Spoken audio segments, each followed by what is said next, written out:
we were discussing about the Krebs cycle, and actually we saw that basically there are 8 steps, and out of these 8 steps, there are 3 steps where you will get NADH and FADH2, and there is a single step where you will get GTP, which is equivalent to ATP. तो इसीलिए as I've already told you previous class also that this is important for your annual exams, so you have to be ready for that. क्योंकि अगर हम लोग सिर्फ annual का बारे में सोचें तो ये काफी ज्यादा इंपॉर्टेंट है, otherwise also it is very important, but in annual either you will get Krebs or you will get C3. Generally school वाले C3 दे देते हैं क्योंकि उसमें कम स्टेप होता है, they want to make everything easy, but there's a good chance you get Krebs also. In glycolysis, there are 10 steps. In Krebs, there are 8 steps. Okay. In your photosynthesis, there are less than C3 में around 4-5 steps. So, इसलिए they always go for the easiest one. But still, there is a very good chance this can come as an exam question. चलिए, so you have to prepare it. Especially you have to prepare those steps where there is what production of ATP and chances of production of ATP. तो इसलिए on that count step 3 and 4, so these steps are important. So step 3 and step 4, they are sites of NADH production. Okay, and step 8, that is also site of NADH production. Now step 5 is directly substrate level phosphorylation, so you get instant energy. Okay, तो इसको हम लोग directly substrate level phosphorylation बोल सकते हैं, and a chance of directly getting ATP. Okay, and step 6 is also known as what? So step 6 को हम लोग FADH2 साइट भी कहते हैं, वहां से आपको FADH2 मिलता है. So these NADH and FADH2 sites, they are basically sites for removal of hydrogen.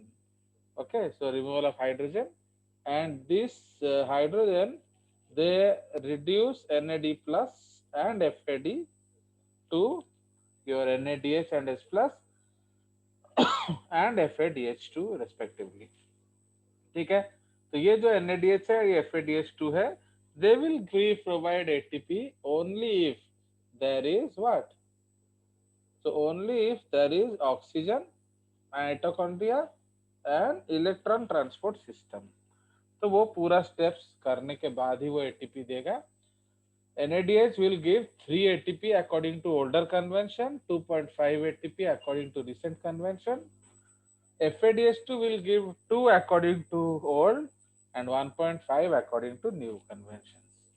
Okay, but your substrate level phosphorylation will directly give the ATP itself. So that is why when I asked you a question, nobody answered yesterday that actually how many ATP will be produced if we have mitochondria but ETS somehow is not functioning. ATP synthesis कितना होगा? तो आप जानते हैं पर glucose, तो this substrate level phosphorylation ये होगा, तो इसलिए this will produce the ATP also irrespective of the fact कि ईटीएस है हो रहा है या नहीं हो रहा है. So that is why in that case the net production of ATP will be 4. See, board के लिए या स्कूल एग्जाम्स के लिए ये सब कोई इतना इम्पोर्टेंट है नहीं, बट अगर आप नीट या कोई भी एग्जाम देंगे एक एक क्वेश्चन पूछेगा. ना I am showing you your NCERT version, तो उसमें आप देखेंगे. ओके, सो एनसीईआरटी वर्जन में आई विल शो यू, उन्होंने एक भी एरो क्लैरिफाई नहीं किया है. So that is why, because in Olympiads they will ask you which arrow is reversible, which arrow is irreversible, okay, which steps. But अगर आप ये Krebs cycle देखेंगे यहाँ, if we are seeing the Krebs cycle here, अब देखिए basically ये क्या है, this step is pyruvate decarboxylation. ठीक है, तो ये स्टेप आपका पायरुवेट डीकार्बोक्सिलेशन है, एंड ये जो स्टेप है हमारा, ये पूरा का पूरा स्टेप इसको स्टार्टिंग फ्रॉम एसिटिल कोएंजाइम है, इसको हम लोग आपका क्रेब्स साइकिल या ट्राइकार्बोक्सिलिक एसिड साइकिल या कुछ भी आप कह सकते हैं। Fine. So this Krebs cycle जो है, ओके, ये यहाँ से शुरू होगा एसिटिल कोएंजाइम में से। एंड यहाँ यू देखिए एक भी रिवर्सिबल एरो नहीं दिया गया है। Okay, if you see which arrow is reversible you don't know. तो इसीलिए बट आप ये वाला बना सकते हो स्कूल पर्पस के लिए, कोई दिक्कत नहीं है, बट इन अदर केसेस ये डायग्राम काम नहीं देगा। तो अगेन यहाँ all the intermediates are crystal clear. तो यहाँ आपका दोनों के जुड़ने से साइट्रिक एसिड बनता है कि नहीं। फिर स्टेप डाउन रिएक्शन कौन कौन सा हो रहा है, एक हो रहा है अल्फा कीटोग्लूटारेट एंड एक स्टेप डाउन रिएक्शन इधर है, वो दिखा नहीं रहा है। ओके, सो सपोज हम लोग उसको सक्सिनिल कोएंजाइम में लिखेंगे, वो यहाँ नहीं दिया हुआ है, तो उसको हम यहाँ लिख सकते हैं succinyl coenzyme A. so that step we can write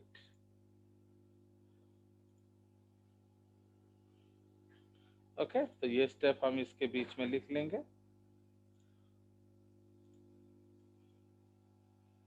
इधर लिख लेते हैं हम लोग। तो ओके, तो ये है आपका सक्सिनिल कोएंजाइम है।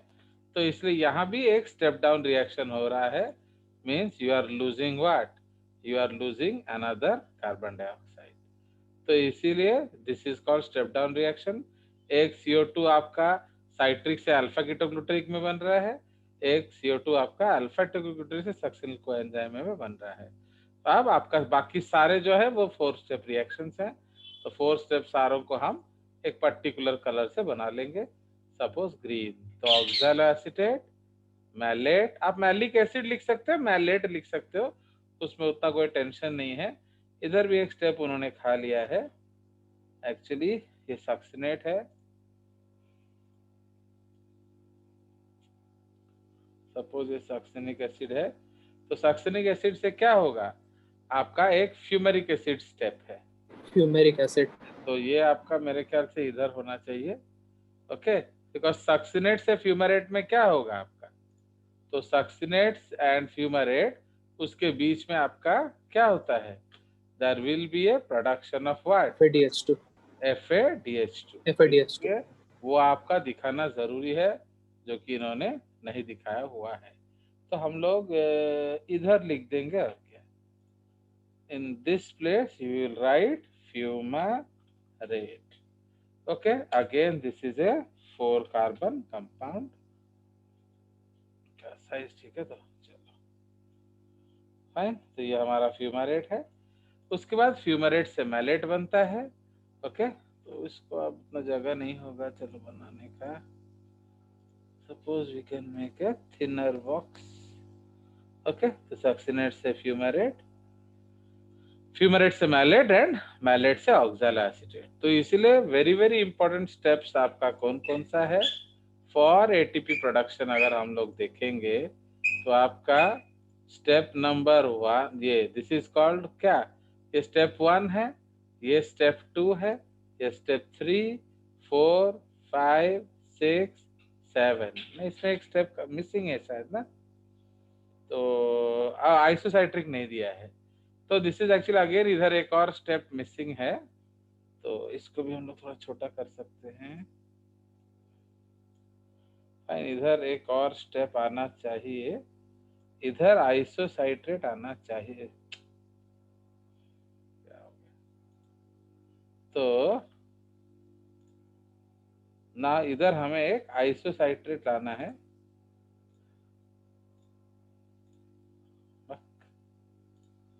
क्या होता है, तो यहाँ हम लोग एक आइसोसाइट्रेट लाएंगे। ओके, तो दिस इज साइट्रेट से आइसोसाइट्रेट। ओके, कोई बना भी रहे उसको भी इनकम्प्लीट। चलिए, तो साइट्रेट से आइसोसाइट्रेट, आइसोसाइट्रेट से alpha ketoglutarate and so on. तो इसलिए हम लोग जो स्टेप्स लिखेंगे एक्चुअली फॉर इम्पोर्टेंट हमारे लिए जो स्टेप्स है कैलकुलेशन बेसिस के लिए, तो ये कौन सा है, तो this is step number 1, this is step number 2 and this is step number 3। तो आइसोसाइट्रेट से आपका अल्फा कीटोग्लूटारेट, ये स्टेप नंबर 3 है। ओके, ये हमारा NADH प्रोडक्शन हो रहा है। उसी तरह से आपका जो ये है स्टेप नंबर 4, ये भी NADH2 प्रोडक्शन के लिए इंपॉर्टेंट है। And this is step number क्या, 8। So this is also very very important for NADH production. Okay, उसी तरह से हम लोग FADH प्रोडक्शन के लिए ये कौन सा हो गया, 4, दिस इज 5, 6 जो स्टेप है, तो 6 स्टेप जो है हमारा वो FADH2 प्रोडक्शन के लिए इंपॉर्टेंट है। Okay, so this is very very important 6 step. And जो 5th स्टेप है वो डायरेक्टली सबस्ट्रेट लेवल फॉस्फोरिलेशन है। तो 5th स्टेप जो है वो SLP है। ठीक है, so these are the important steps for calculation. Okay, so ये मैं डायग्राम सेव कर दे रहा हूँ आपके लिए ताकि आप उसको यूज कर सकें। Please make the necessary changes in your NCERT, क्योंकि आपको जब बनाना है तो सारे बना लो, उसमें दिक्कत क्या है। ठीक है, now so this is the concept. Okay, actually क्या है, चलिए, so actually so this is the concept. तो यही चीज है हम लोग का जो स्टेप्स है।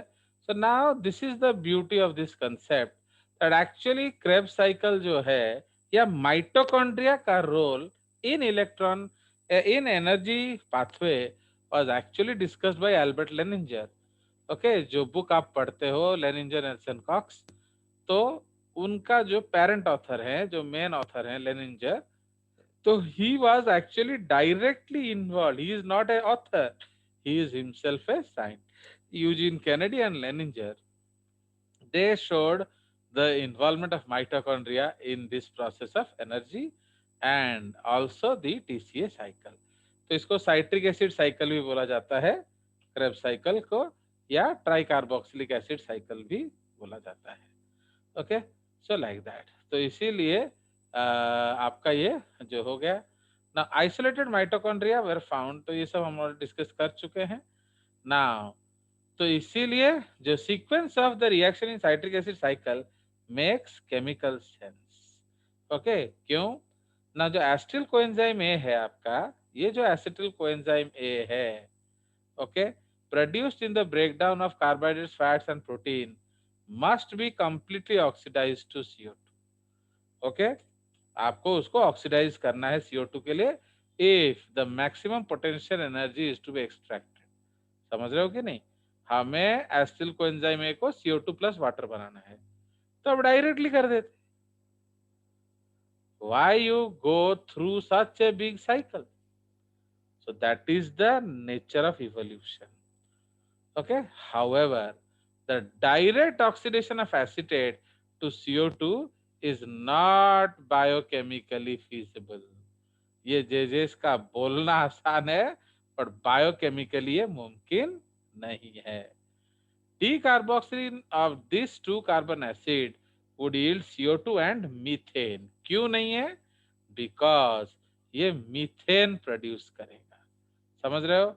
And methane is chemically rather stable, and except for certain methanotropic bacteria that grow in methane-rich niche, organisms do not have the cofactors and enzyme to oxidize methane। समझ रहे हो?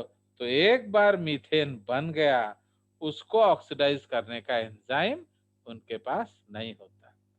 Okay, so that is why in that course of evolution we lost the concept of direct oxidation of what, acetate। ठीक है जी। Methylene groups however are readily metabolized by enzyme systems present in most organisms। in typical oxidation sequence, two adjacent methylene groups are involved, at least one which is adjacent to carbonyl carbon। Carbonyl carbon कौन सा है, जो COOH वाला। Okay, जो acetate का COOH है वो है carbonyl carbon. So the carbon of the carbonyl group has a partial positive charge due to electron withdrawing property and is therefore an electrophilic center। ये आपका जो केमिकल बेसिस है। Okay, Now, why is oxidation so complicated? Okay, the 8-step process for oxidation of a simple two carbon acetyl groups, okay, to CO2 may seem unnecessarily cumbersome and not in keeping with biological principles of economy. हम लोग क्या करते हैं, हम unnecessary wastage of energy नहीं करते, wastage of time नहीं करते, wastage of resource नहीं करते. What is the beauty of biology? Okay, minimum investment, maximum output, no wastage of substrates, no wastage of energy, no wastage of time, etc. But फिर जो एक step में हो सकता है उसको 8 स्टेप में करने का क्या लॉजिक है? So why you are wasting 8 steps? So the role of citric acid cycle is not confined to the oxidation of acetate. समझ रहे हो? इसका काम सिर्फ एसिटेट ऑक्सीडेशन नहीं Yes, है. sir. This pathway is the hub of intermediary metabolism. जो intermediate metabolism है ये इसका हब है. Okay, 4 and 5 carbon end products of many catabolic processes feed into the cycle to serve as fuels. समझ रहे हो? तो इसलिए oxaloacetate, alpha ketoglutarate are produced from other plant. समझे कि नहीं? ये सब ऑक्सैलोएसीटेट कहाँ से आया? आपका एस्पार्टेट साइकिल से. Alpha ketoglutarate, glutamate respectively when proteins are degraded. Okay, तो जैसे अगर हम लोग एस्पार्टिक एसिड आएगा, एमिनो एसिड, वो टूट के ऑक्सैलोएसीटेट बनता है. ओके, तो फिर ये क्रेब साइकिल में आ सकता है. तो इससे क्या हुआ? आप प्रोटीन खाए फिर भी आपको एनर्जी मिला, है कि नहीं? उसी तरह अगर आप ग्लूटामेट खाते हैं, माने आप प्रोटीन्स में से ग्लूटामिक एसिड निकला, तो glutamic acid is a negative amino acid, very very common amino acid in our food. तो ये जो ग्लूटामेट है, तो ये अगर आप खाएंगे तो ये अल्फा कीटोग्लूटारेट बनेगा. तो जब अल्फा कीटोग्लूटारेट बनेगा तो आप फिर क्रेब साइकिल में अंदर आ सकते हैं. Okay, under some metabolic circumstances, intermediates are drawn out of the cycle to be used as precursor in various pathways. Okay, suppose हमें एनर्जी नहीं चाहिए भैया, we don't need energy. हम आप वो जो ये जीटीपी वाला एनर्जी ले लो, एनएडीएच छोड़ दो. Nobody is forcing you to derive energy. Suppose आप एनर्जी सफिशिएंट हैं, फिर भी क्रेब साइकिल इंपॉर्टेंट है. क्यों? क्योंकि ये जो हमें स्टेप्स में बीच बीच में हमको प्रोडक्ट मिल रहा है, ये फिर एनाबॉलिक पाथवेज में जा सकते हैं. अलग अलग तरीके के एनाबॉलिक पाथवेज में जा सकते हैं. ओके, जैसे यहाँ आप डायग्राम देखिए, आपको तो डिटेल से इंटरेस्ट नहीं है, तो इसलिए मैं सिर्फ आपको डायग्राम दिखा दे रहा हूँ. तो अब देखिए ये आपका क्रेब साइकिल है. तो जो पाइरुवेट है, हम पाइरुवेट से डायरेक्टली ऑक्सैलो एसीटेट बना सकते हैं. ऑक्सैलो एसीटेट फॉस्फोइनोल पाइरुवेट बनाएगा, फॉस्फोइनोल